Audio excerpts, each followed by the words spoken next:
बहुत अच्छी कंपनी है। Please also disclose if indirectly you have any interest. No, I don't have interest, but Aavas financial में यही है, बहुत महंगी है। आपको सिर्फ ईपीएस ग्रोथ जितना रिटर्न बनेगा उससे ज्यादा आपको रिटर्न नहीं बनेगा। तो you can categorise it and say कि हाँ बेसिक आपको 16-17% का रिटर्न आवाज में बन सकता है, उससे ज्यादा मुझे नहीं लगता आवाज में रिटर्न बनेगा। ईपीएस ग्रोथ ज्यादा हो सकता है, शायद 20 भी हो सकता है, लेकिन उसमें प्रॉब्लम है ये सब कंपनियों में कि ये लोग अपने आप को लेवरेज नहीं कर सकते हैं, तो इनका नहीं कर सकते, नहीं करते नहीं है, तो इनका आरओई जो है ना उतना ज्यादा नहीं है, तो वो हिसाब से इनका ग्रोथ जो है रिस्ट्रिक्टेड रहता है। I am a housewife from Dubai. Instead of different ratios can be limit to check PEG and ROE to pick great ROE companies at PEG less than 1 or slightly higher than 0.5. Please suggest your views. Priya, you are right, but आप PEG किसका लोगे?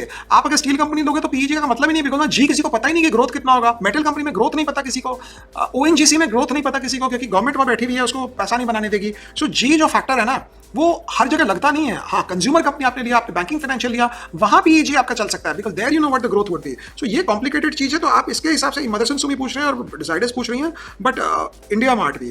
But मुझे लगता है इन तीनों में अगर आप मुझसे पूछें, IRCTC, Motherson Sumi, Zydus, India Mart, of late मैंने देखा नहीं, बट मुझे मदरसन सुमी फिर भी बेटर लगता है compare to the other three. बाकी में तो ग्रोथ है ही नहीं, तो क्या बोलोगे?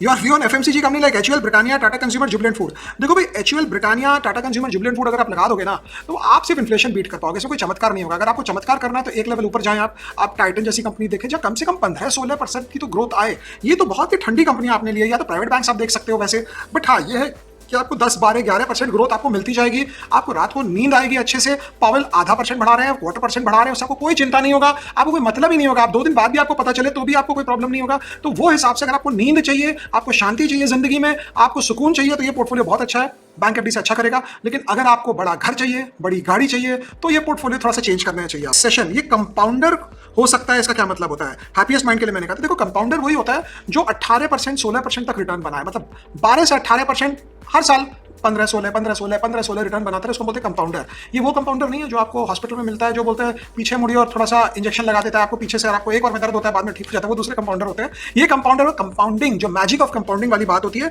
तो हैप्पीएस्ट माइंड मैंने इसलिए बोला कि कंपाउंडर है क्योंकि हैप्पीएस्ट माइंड अगर आप देखेंगे तो उसमें पीई एक्सपेंशन नहीं हो सकता, ऑलरेडी पीई उसका टना हुआ है ऊपर, और कितना टानोगे आप उसका पीई को? तो इसलिए मैंने आपको बोला कि कंपाउंडर है जो हैप्पीएस्ट माइंड है कंपनी, क्योंकि पीई एक्सपेंशन नहीं है। तो जिस कंपनी में पीई एक्सपेंशन पॉसिबल नहीं होता है उसको हम बोलते हैं कि वो कंपाउंडर है। जहां पीई एक्सपेंशन भी हो सकता है, ध्यान से सुनना, जहां पे पीई एक्सपेंशन भी हो सकता है और ईपीएस भी बढ़ सकता है, वो कंपाउंडर नहीं रहता, वो हो जाता है मल्टी बैगर। तो मल्टी बैगर के लिए आपको चाहिए पीई एक्सपेंशन। कोई आपका आके बोले कि भाई एशियन पेंट मल्टी बैगर है, तो बोला भाई तू छोड़ दे, कोई मल्टी बैगर नहीं है एशियन पेंट। क्यों एशियन पेंट मल्टी बैगर नहीं है? क्योंकि पीई एक्सपेंशन क्या होगा, 80 का पीई का 200 का पी जाएगा क्या? कोई बोले एचडीएफसी बैंक मल्टी बैगर है, बोला भाई आप शांति हो जाए, वो ज्यादा अच्छा है। हो ही नहीं सकता है, already 5 times 4 times 3 times book पे स्टॉक है, और मल्टी बैगर कैसे होगा? तो मल्टी बैगर के लिए आपको चाहिए पीई का एक्सपेंशन और ईपीएस का ग्रोथ।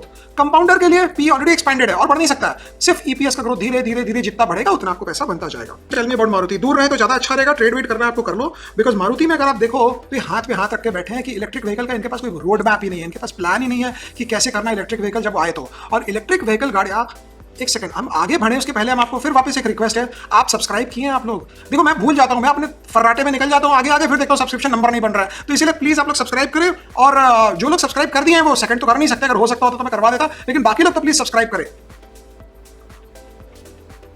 हाँ, तो मारुति अगर आप देखोगे तो मारुति इलेक्ट्रिक व्हीकल में इनका कोई स्टार्ट ही नहीं हुआ है। ये टोयोटा का वेट कर रहे हैं, टोयोटा कब स्टार्ट करेगी, कब क्या करेगी, और दुनिया मूव कर रही है इलेक्ट्रिक व्हीकल की तरफ। तो मुझे लगता है मारुति तो धीरे धीरे हिंदुस्तान मोटर की तरह नहीं बन जाए, जो हमारे कलकत्ता की पुरानी गाड़ी होती थी जो एम्बेसडर बनाती थी। आपको पता नहीं, पुराने वालों को याद होगा, एम्बेसडर में फिर वो क्या करते थे, पीछे चेंज करते थे, मार्क 1, मार्क 2, मार्क 3, मार्क 4। अच्छा, मार्क 3 और मार्क 4 में कोई डिफरेंस नहीं है। डिफरेंस यही है कि मार्क 3 में पीछे लिखा हुआ है मार्क 3 और मार्क 4 में पीछे लिखा हुआ है मार्क 4। बाकी इंजन, बॉडी शेप, अंदर की सीटें, अंदर की गियर बॉक्स सब कुछ सेम। भगवान जाने क्या कैसे चलती थी उनकी गाड़ियां।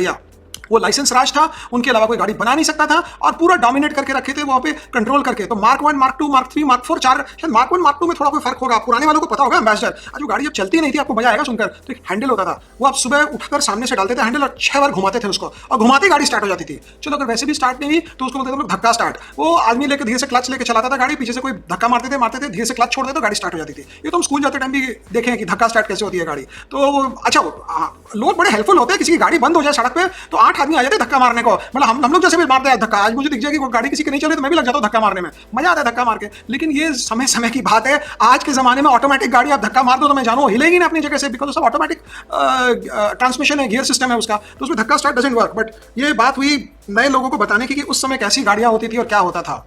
Anyway, should I follow the same strategy और hold for long term? Currently 30 stocks in my portfolio.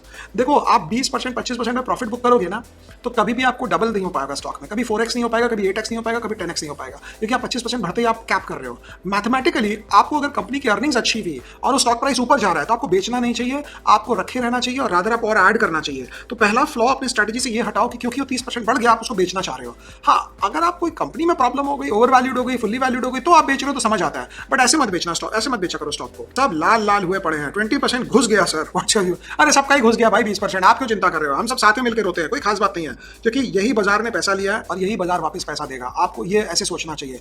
ये आप अगर मेंटालिटी रखोगे कि 20% गिर गया, 25% गिर गया, 30% गिर गया, कभी नहीं बढ़ेगा। शुरू में होता था मेरे साथ, जब मार्केट गिरता था आज से 15 साल पहले, मैं बोलता था लोग सही बोलते हैं, शेयर बाजार से पैसा बन ही नहीं सकता है। लेकिन 2 3 4 साइकिल देखने के बाद मुझे ये पता चला कि जब पैसा बनने का टाइम आता है ना, तो ऐसे पैसा बनता है जैसे कोई लगता है छप्पर फाड़ के बन रहा है, और जब जाता है तो भी ऐसे जाता है। बट इसका कोई उपाय नहीं है। अगर आपको ये प्रॉब्लम से निकलना है तो आपको स्टॉक मार्केट ही छोड़ना पड़ेगा, बिकॉज आप स्टॉक मार्केट में रहोगे तो कभी खुशी कभी गम तो चलेगा ही।